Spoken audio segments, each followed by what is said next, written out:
Dad was having a nap on his armchair, and his face was twisted up, eyelids fluttering with sleep. He was twisting, shuddering, mouth wide open with distress. Auntie Andy went over and put an arm around his shoulders. "I don't want a bath," he was whispering under his breath. "I don't want a bath. I don't want a bath.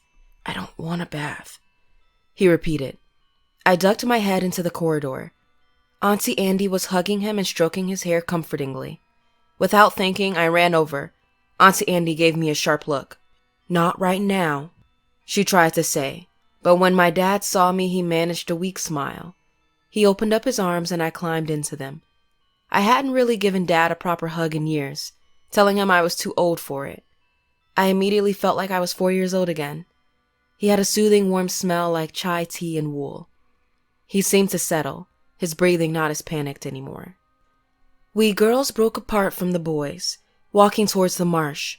Everyone was miserable as we walked on. This would be the last time we'd see most of the boys alive and vice versa. We'd grown up together.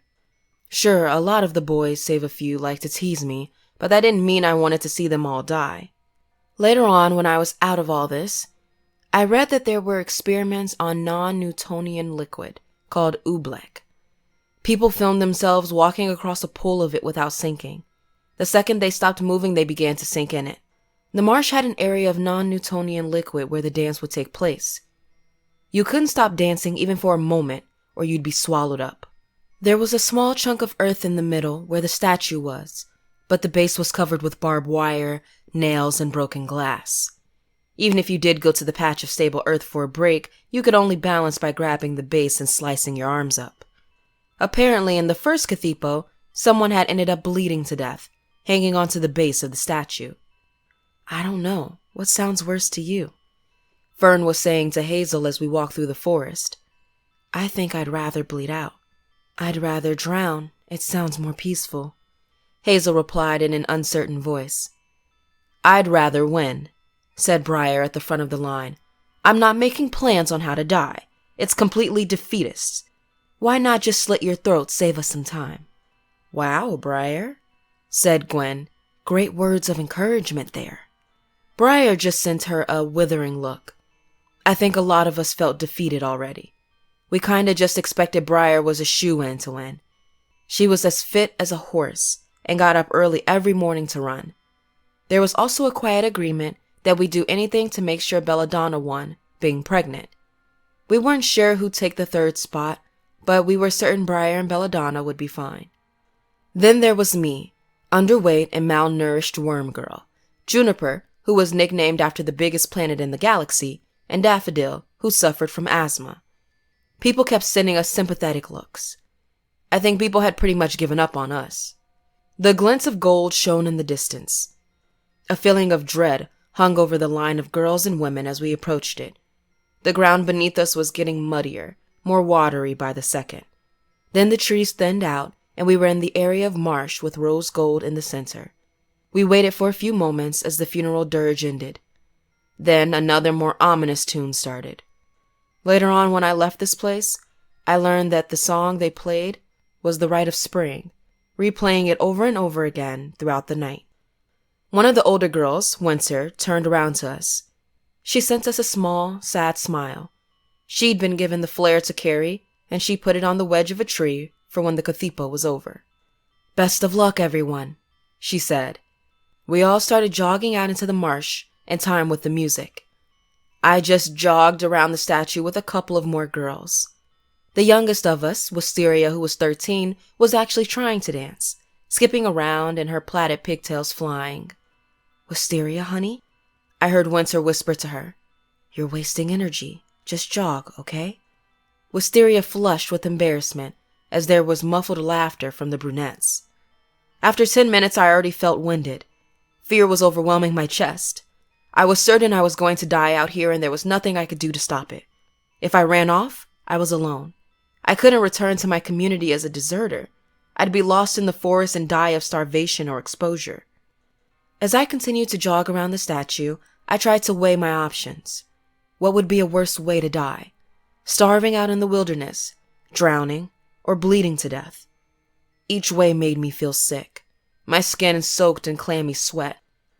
I looked around at the other girls. Briar hadn't even broken a sweat. Juniper was miserable and glowing red.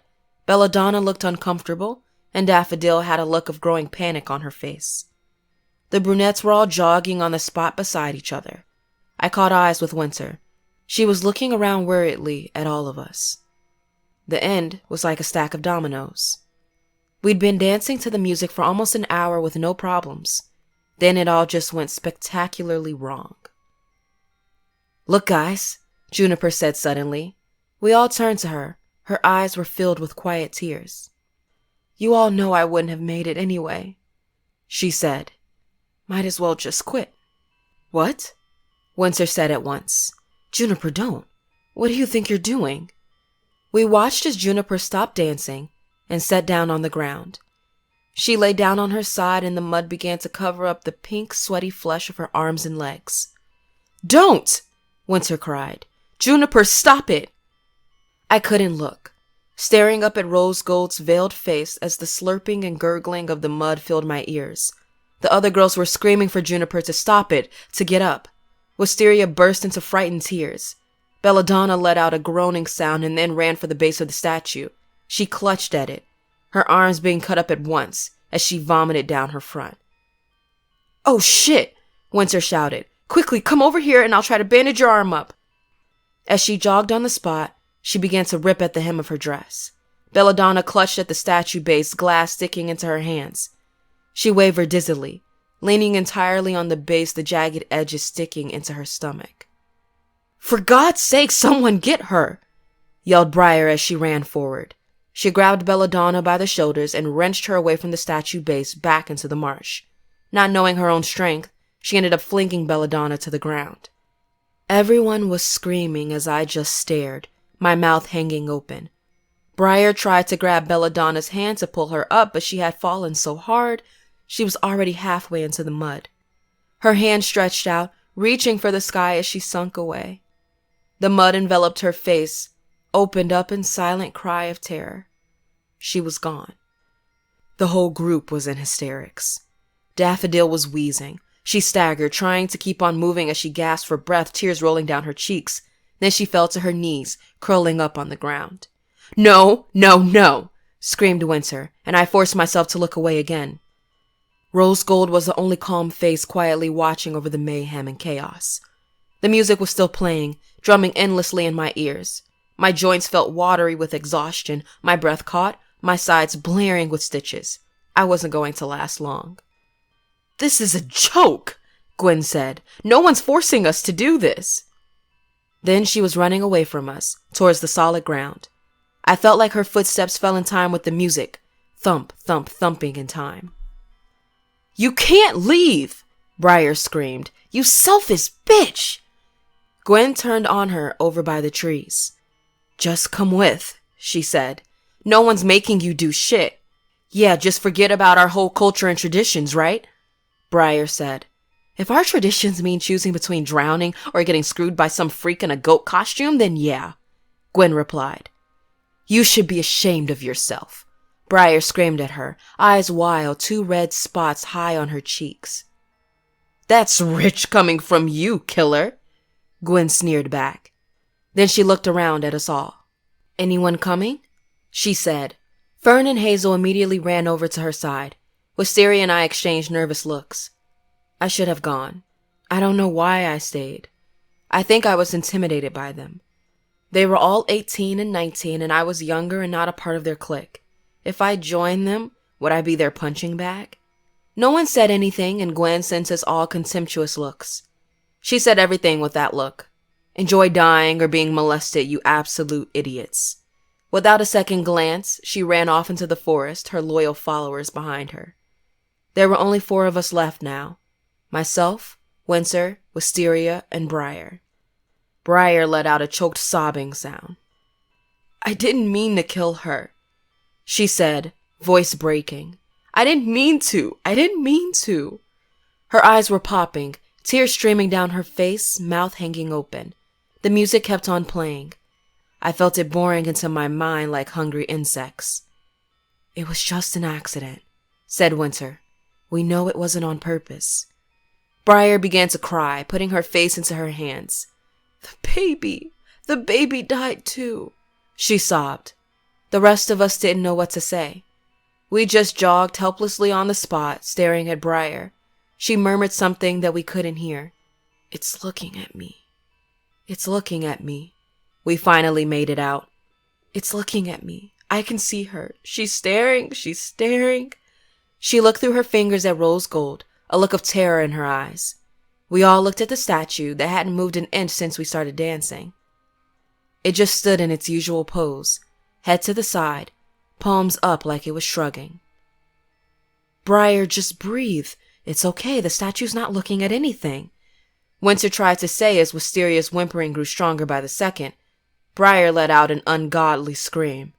Its eyes, can't you see? Its eyes, she wailed. She's looking. She's judging me. I can see it. Make her stop.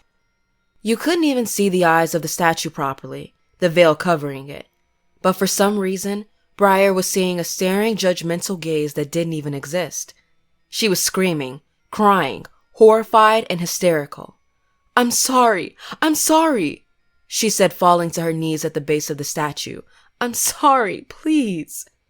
Her legs were beginning to sink into the mud, her arms clutching at the base, hands gushing blood at the glass and nails. Come on, Winter said to us. It's over. Wisteria was still crying as we ran for solid ground. Looking behind my shoulder, I saw Briar, kneeling in the mud, sobbing at the base of the statue. I hadn't shed a single tear since the dance started. I think I was in shock. I felt numb and slightly dizzy, like I was about to faint. The three of us ran into the forest together, leaving Briar behind. I was alive. I had survived the Kathipo. There was a deafening scream from outside. Aunt Andy ran to the window. Leith? Leith! She called. Leith was cowering in his car. His car lights illuminated the ghostly figure of Liam, standing in the road in front of Leith's car. He wasn't doing anything, just standing with his arms up in surrender. I'm your father, said Liam to Aunt Andy, with a desperate smile on his face. I just want to come in and say hello. Cup of tea? Isn't chamomile your favorite, dear Sky? Is that such a crime? Sky moaned, wrapping his arms around his head. I heard the call of police sirens. Liam's pleasant expression twisted at once. You called the cops on your own family? He shouted, his eyes, mouth, and nostrils like black pits in the white shine of the headlights. How dare you? The police rounded the corner. You can't avoid destiny, he said as he backed away. Rose Gold wants us to be reunited. You can't fight her. Then he ran for the fence that led to the forest. One of the police helped the hysterical Uncle Leith to the front door. We'll go into the forest to look for him, the officer said. He can't hide forever. You all just stay here, okay? Aunt Andy muttered a thanks. She put Uncle Leith down on the couch and put a blanket over him. Dad got up to get him a drink. I can't believe he's back, said Uncle Leith, voice shaking. It's gonna be fine, said Aunt Andy. The cops are after him now. Uncle Leith brushed away the tears with the back of his hand, exhaling hard. I was at the final chapter, rapidly reaching the end. Only Lou and I were still awake, engrossed in the book, the adults napping in their seats. I tried not to look at the window as I read. I was afraid I'd see a face peering in at me. We'd come to the little area where the statue was, where the girls had danced to the death. There was no one there anymore. Glenn's breathing got all harsh. He must have been thinking about Belladonna. We quickly ran across the weird water, knowing if we'd slow down, we'd sink. I shivered thinking of how we were walking on the graves of about half a dozen girls. When we reached the trees, Sky looked over his shoulder at the base of the statue. Glenn and I looked over, but it was just the usual, unintelligible symbols. Yet Sky seemed to be able to read them. Hold my hand and make a wish, Rose Gold, he whispered as he read. How can you read that? I asked at once. Sky looked confused. Huh? He said. It's just regular words. We looked again. It was still just symbols to us. You reckon it's changed to English just for Sky? Glenn whispered. Then he let out a huge, shaky gasp as Sky ran for the statue. He reached over to take her hand, glass and nails sticking into his leg. I wish that my boyfriend Morris is okay, Sky said. I want to have a baby with him. Glenn and I were gobsmacked. We always knew Morris and Sky were close, but we'd never realized they were together. Wait, you and Morris were dating? Glenn said. As Sky ran back to us, he couldn't look us in the eye. Before he could answer, there was a call of, "Over here!" We looked over and saw 3 figures waving at us from the tree line, the surviving girls. We ran forward, Glenn at the front with a desperate, eager look on his face. We ran into the forest, finding Dandelion, Wisteria, and Winter. Glenn's face fell at once. I'm so happy you made it, Dandelion cried to Sky as they hugged. Glenn was silent, staring over at the marsh with Rose Gold standing in the middle. He squeezed his fist tight, staring down at his feet. His eyes were clouded over with tears and he was trying not to cry. I'm so sorry, said Winter, putting her hand on his shoulder. Then she took the flare gun, pointing it at the morning sky. She shot it into the air and the pink light burst above the trees. We began to walk together to the clearing of love. We all sat in the grass together. From down in the main clearing, I heard the sound of a horn being blown. The great Pan approaches, called out Liam's voice. The 6 of us exchanged uncomfortable looks. I think with all the shock and horror of the Cathipo, we'd temporarily forgotten what the prize was. We were going to have an orgy with each other and Liam. At once, everyone was on edge. Winter's face was drawn and harrowed. Sky was rocking back and forth on the spot, and Glenn looked like he had swallowed vinegar. Look, I was your regular hormone-addled teenage boy, but even I didn't want to take a part of this. Just imagining Liam leering over us as we awkwardly groped at each other made my skin crawl. I don't want to have sex with Liam, Wisteria said in a tiny voice. She was only 13.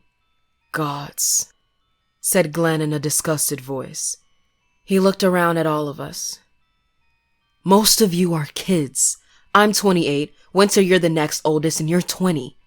You're all way too young. I don't want to sleep with any of you. He threw his hands up.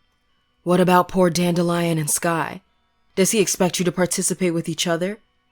And gods, he's your dad, Dandelion. This is sick. This is just sick. He got to his feet. In the distance, we heard clumping footsteps down the path getting closer and harsh, heavy breathing. I'm not doing it, said Glenn. Fuck this whole community for standing by and letting it happen. Winter nodded as she got to her feet as well. Gwen had the right idea, she said.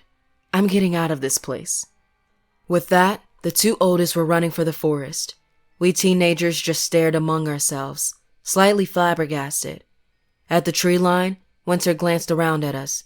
She gestured madly. Come on, she called. Getting to our feet, we blindly ran after her. All of this was just so insane. I think we were just going with the flow without a second thought. At that moment, if someone told me to get into a fist fight with Liam, I probably would have just did it.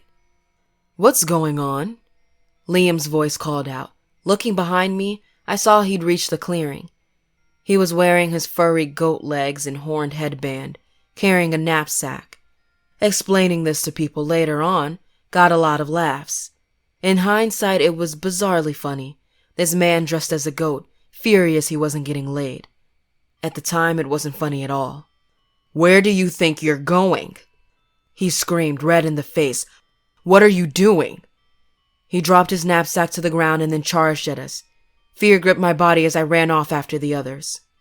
There was a wailing sound as though something bad had been shot through the air. I looked around and saw something land in the bushes a few feet away. Then a resounding bang made me throw myself back, birds flying for the air with a screech.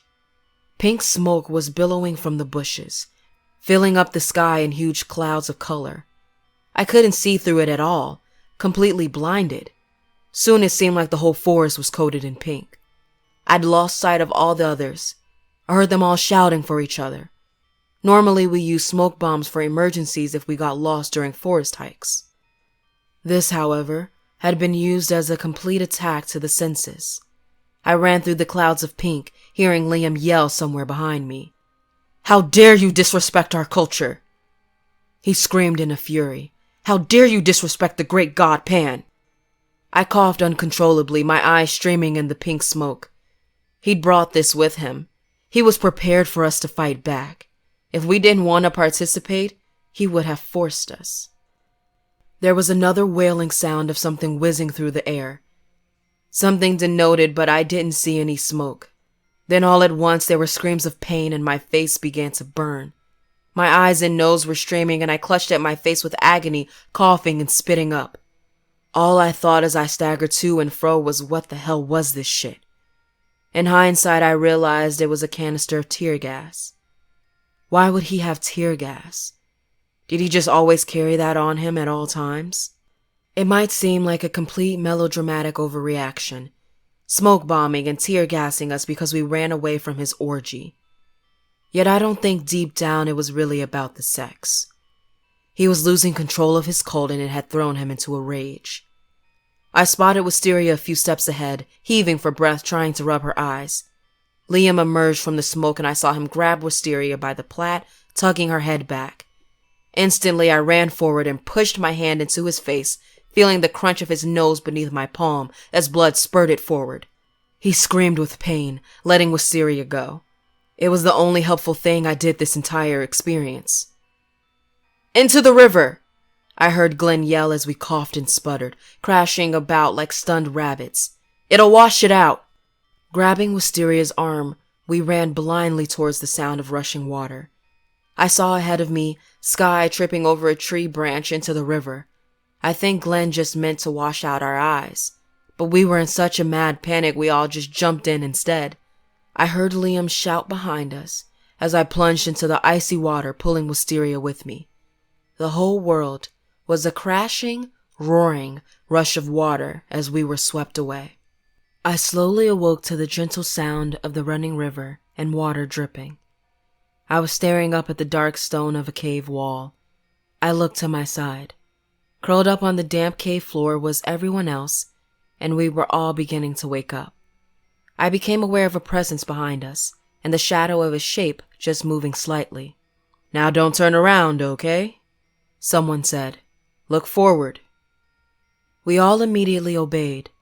Being alone in a cave and hearing a deep male voice would probably terrify anyone else. But there was a very calm atmosphere in the cave. The voice was friendly and soothing. I felt totally at ease. "So what's the matter with you all?" said the voice. Although he sounded nice, we were too shy to answer. Sky had his head buried in Dandelion's arm, and she was stroking his hair comfortingly. "We were trying to get out of this forest." Glenn finally spoke up. "Why is that now?" the voice said. Glenn explained everything that had happened, the figure only interrupting to and ha. "So the prize was to have sex with Pan, eh?" the voice said. "Very flattering. Sorry, though, most of you look a bit too young, although it doesn't look like you even really want to, do you?" I shook my head, feeling the others move beside me. At the time, the words didn't really make an impact, but afterwards, they haunted me. "Oh, my dears, you've gone through such a terrible ordeal," the figure said. "It's okay. Now, if you walk out of this cave, you'll see a path that will lead you back to the human world away from here. All you have to do is follow it. And whatever you do, don't turn around until you reach the human road. Keep looking forward. Do you understand?" We all nodded and said our affirmations. "Lovely," he said. "Off you go now." Getting to our feet, we walked out of the mouth of the cave and onto the riverbank. I noticed Sky was carrying a sodden backpack which he opened, revealing a waterproof interior filled with food. We all stared at him.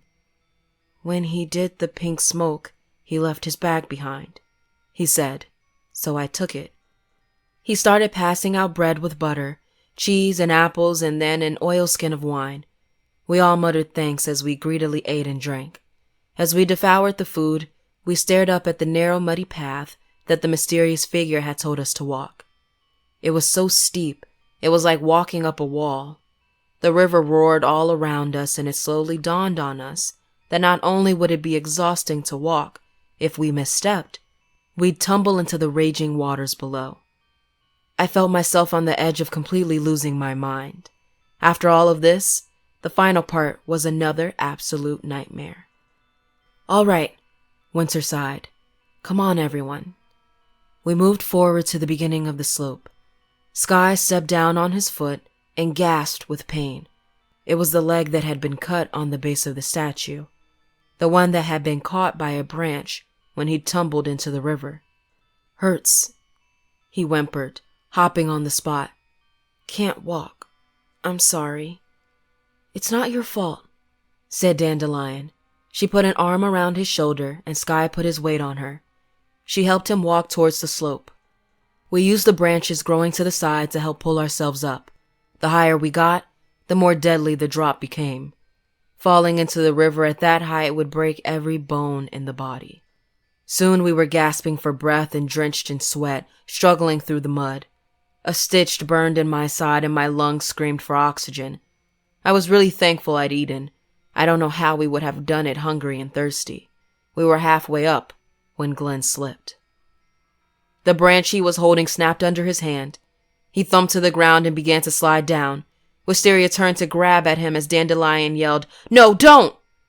Wisteria froze on the spot, her face twitching and her eyes bugging out, her mouth wide open. For a few moments I didn't know what was wrong. Had she seen something? I almost turned to look and Dandelion grabbed my hand. "Remember what he said," she hissed. "Whatever you do, don't turn around." I felt an icy chill go through me. I heard Glenn's helpless yell and then a resounding crash of something hitting the water. Then Wisteria's hands flew to the sides of her head, fingers digging into her hair. She let out a horrible wail. She began to thrash from side to side, still screaming. She started to pull out her own hair, nails gouging into her scalp, leaving bloody trails behind. Winter rushed to her, grabbing her around the middle. It's okay, she said, trying to calm her. Then all at once, Wisteria wrenched violently to the side, throwing herself off the edge of the path, taking Winter with her. They both crashed into the raging river and were swept away under the current. Dandelion, Sky, and I just stood there in silence for what seemed like years. Sky still had his face hidden in his sister's arms, his injured leg slick with blood as Dandelion hugged him in a vice grip. We didn't say or do anything, just stood there, listening to the sounds of the birds chirping and the breeze blowing and the river rushing. It was like something had snapped in my mind. I completely fell apart, leaning over sideways into the bushes and sobbing uncontrollably. "I can't do it. I can't," I cried. "They're all dead. They're all dead. What was that back there in the cave? This is just mad. This is just horribly mad." I think I was on the same path as Briar and Forrest, on the edge of having a breakdown from the trauma. "Get up," Dandelion hissed at me, grabbing my arm. "Get up, goddammit!" I cried like a baby throwing a tantrum, unable to find the strength to walk, my face a mess of blubbering tears. Dandelion dragged two hysterical teenage boys up the rest of that ungodly steep, muddy hill. Sky under one arm, crying into her chest, dragging me along with the other arm. She didn't fall once. If she'd have slipped even slightly, we all would have ended up dead. Above us, we could see the ground evening out. She fell to the solid earth, cutting up her knees and palms. Then she vomited up all the bread, apples, and wine. Out of everything that had happened, that was what I'm most ashamed of. That I had to be dragged to safety. Sky couldn't help it. He was injured. But I should have pulled it together. Judge me all you want. I definitely deserve it. If it wasn't for Dandelion, I would have ended up floating dead in the river like so many of the others. A few steps away was a metal traffic barrier, and beyond was a busy highway. Dandelion flagged down a car, something we'd never seen before in our lives. When the ambulance and police came, I was such a mess they had to sedate me. I don't remember much of my hospital stay. I think I just slept for most of it. Sky almost lost his leg to infection, but he pulled through with only a limp. After all of that, we'd made it. Afterwards, Dandelion and I did turn to each other for comfort and ended up having a baby, Eloise. We didn't really have romantic feelings, though. It was more just we'd survived such a traumatic event together. So me, Dandelion, and Sky were the only survivors. The authorities raided the valley and rounded up Liam and the rest of the cult. Even after the trial, they didn't reform. They all must have seen Liam's rampage with the smoke bomb and the tear gas. He'd presented himself as this loving, hippie leader when in reality, he had weapons to attack anyone who tried to escape. Instead of a happy community, they found that they had unknowingly been taken hostage the entire time. Even though no one stayed with Liam, none of them testified against him either. Fear, I guess. We've never found Gwen, Fern, and Hazel. There are rumors that there are witches in the valley, which might have just been sightings of them. Either they're still there, or they escaped into society and preferred to shun the spotlight. Or they're dead.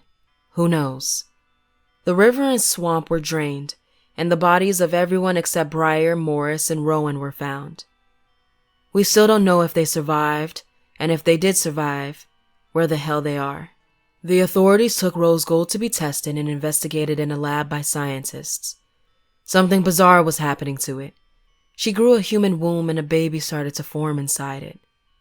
No one knew how the hell it was happening, how the baby was getting nutrients, how the womb could exist without any other internal organs, how in hell an inanimate object could get pregnant. Rose Gold was carefully monitored until one day, the golden metal stomach opened up like a clam shell and the screaming baby was born. It was whisked away to be tested. The DNA came back saying it was Morris and Sky's baby. Rose Gold had carried the child as a surrogate somehow. This absolutely baffled everyone who heard it. My brain hurts just thinking about it for too long.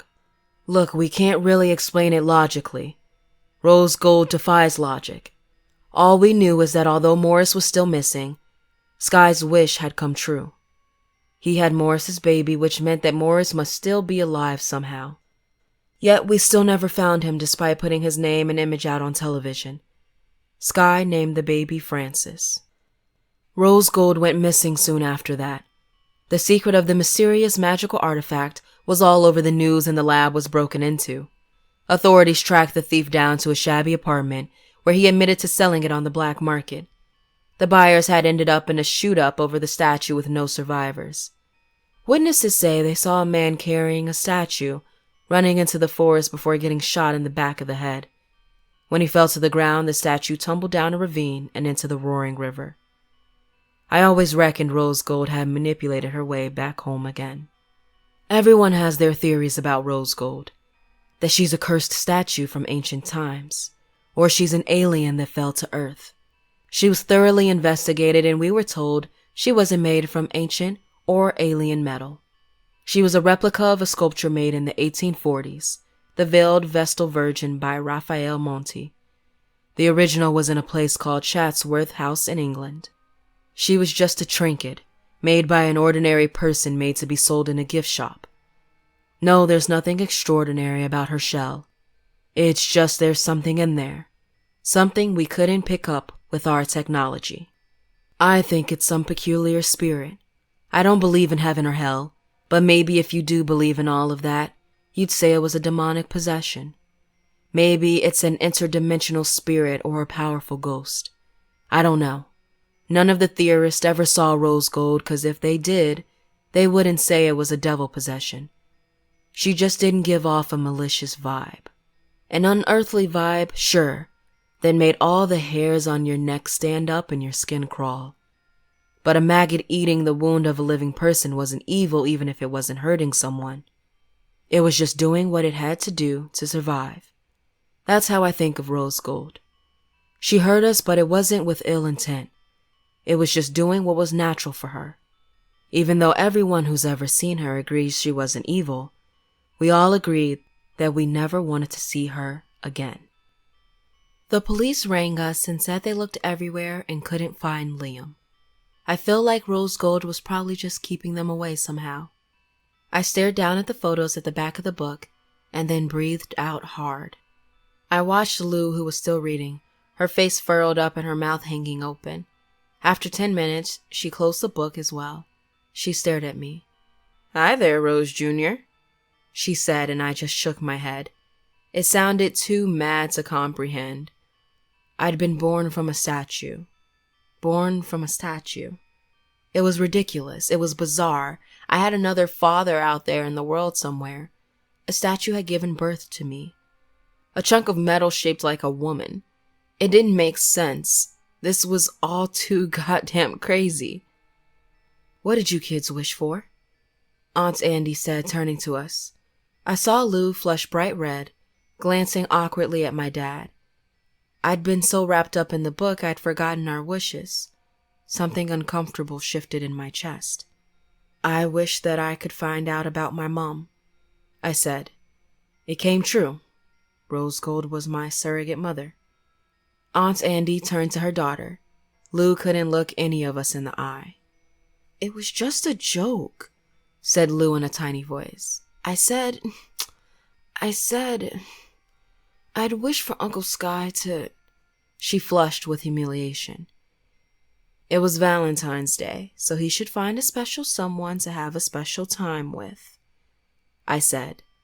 Aunt Andy's nostrils flared and her eyes flashed. Uncle Leith shot his daughter a look of deep disapproval. "That's a sick joke, Lou," he said. Then he exchanged looks with Aunt Andy. An expression of understanding crossed his face. "Is that why Rose Gold brought Liam here?" he said. Aunt Andy's eyes were filled with fire, her jaw set and her hands shaking with barely subdued rage. "Rose Gold brought him here," she said. "Liam, who molested Sky as a kid. The monkey's paw is his abuser coming back into his life. Rose Gold is trying to set up for Sky to be raped. That is... She leapt to her feet and Lou and I shrunk back in our seats. We watched as Aunt Andy marched through the house, slamming through the back door. She was heading for the shed.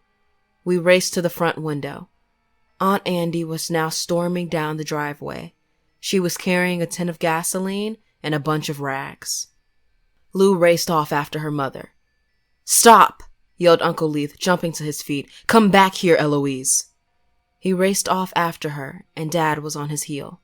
He looked over at me and then stuck out his hand. I took it and we ran off, Dad limping after the rest of our family. We went into the forest at the end of our street, running through the darkness, crickets chirping, bugs buzzing, the river running in the distance. "Was it this river?" I asked. Dad shook his head. "No," he said. "We are far, far away from it." I was silent for a few moments. "Do I look like Morris?" I asked in a small voice. Dad and I had the same color hair, but apart from that, I didn't look much like him. My dad had a very soft, innocent face, and mine was more sharp and angular. I had a big nose, narrow eyes, thin lips, and bushy eyebrows. Were these Morris's features? Did I look more like him? Dad smiled at me, but it didn't reach his eyes. "So much," he said. There was a scream in the distance and I saw orange flames shoot up, crackling bright through the black darkness. "No!" I heard the voice of Liam scream. "Stop! Stop!" We reached the part of the river where Lou and I had found the statue. Rose Gold was upright and melting, her calm, still face dripping into a grotesque leer. "What have you done?" Liam wailed at Aunt Andy. Her face was cold as she watched the statue burn. "Did you kill off Sky's dad so you could get to Polly?" Aunt Andy asked. "Was the second one so you could rape Sky?" "What disgusting accusations," Liam said at once. "Not lies," my dad said by my side, and everyone turned to look at him. "In the bath, you hurt me. Said I looked just like my mother." Liam's eyes flickered from side to side. "You're not remembering correctly, Sky. You're not remembering correctly, Sky," he said like he was speaking to a toddler. You've never been very smart. You probably just had a nightmare. Then he stared up at the collapsing rose gold, his face shining with orange light. I created the cathedral all on my own, he said. When I found rose gold, I wished for power. But she didn't give me the skills to properly handle power, so it was like a stack of cards. When small, it's easier to control. The larger it got, the more unstable, the more likely it is to fall. My monkey's paw is that I lived a life of paranoia, trying to keep the card tower from tumbling. He gestured at Sky. You wished for Morris to be okay and to have a child with him. But you didn't wish that you would see him again, so you've been separated for years with a child who looks exactly like him as a reminder of what you've lost. A strong smell hit us, stopping the conversation in its tracks. An overwhelming stink of roses, like having a bottle of perfume dumped all over your head. I put my hand over my mouth, choking. From Rose Gold's melted head, a dark pink liquid was leaking down her front, dripping from her outstretched arms. It was coming from somewhere deep inside her. Liam's eyes lit up. It must be her wish power, Liam said. He turned to us and grinned.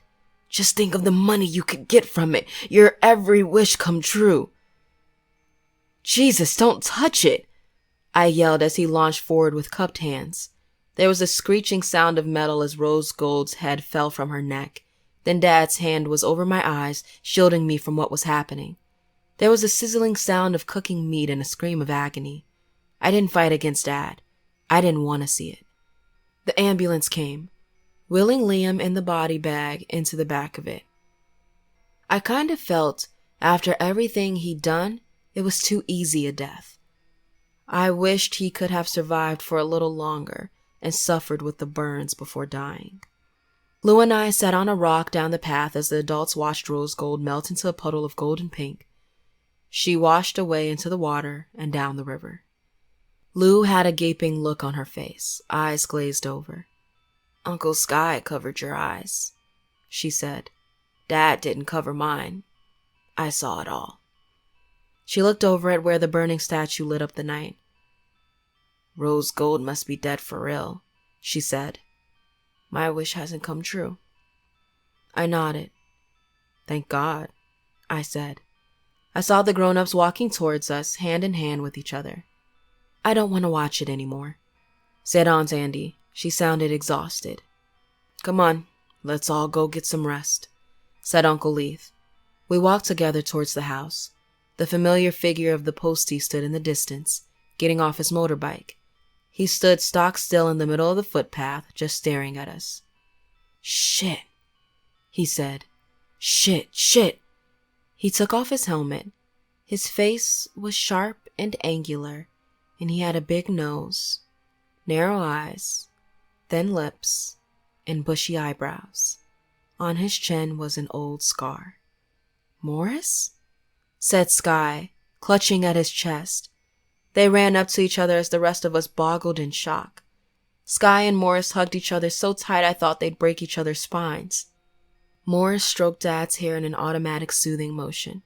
You've been here the whole time? Morris said, voice choked up. The post was always to Andy King. I didn't put two and two together that it was Dandelion with Polly's surname. Witness protection, Sky murmured back. Then Morris looked over at me. How didn't I know she's my spitting image? He said. It's so good to meet you properly, Francis. I read about you in the book. Aunt Andy and Uncle Leith looked absolutely delighted, wiping away tears and laughing helplessly. Lou and I just stared at each other. She's not dead, Lou whispered to me. She's still alive. I'm older now, about to leave school for university. I think maybe the monkey's paw of Morris and Sky being reunited is that we're always anxious for something to go wrong, afraid that Rose Gold's influence was about to ruin everything. I take after Morris a lot. All through my teenage years, he'd take me to aquariums, museums, and zoos, and was always so very interested in my schoolwork. It didn't take long for me to get as close to him as I was with Sky. The years knowing him as the postie certainly helped us to bond. him not being a complete stranger who burst out of nowhere into my life. I wished to know about my mother, and the monkey's paw is that I found out I was born in an impossible way with an otherworldly creature as a surrogate. I dream about rose gold constantly, the melting leer, the hieroglyphics changing to 1,000 different languages. Sometimes I wonder if being inside her metal stomach influenced me in any way. Would I ever start to turn gold? Every incident of good luck was eerie. Had I made it come true? I don't think Rose Gold is gone. She's probably reformed somewhere far away, waiting for someone to find her again. I'm not sure what she gets out of making disastrous wishes come true for us. I really don't understand her motives at all. Maybe she feeds on chaos and unhappiness. Maybe she was actually trying to help, but just didn't know how badly she was screwing people over. I have no idea. I think we'll be trying to work her out forever. I just know that I never, ever want to see her again.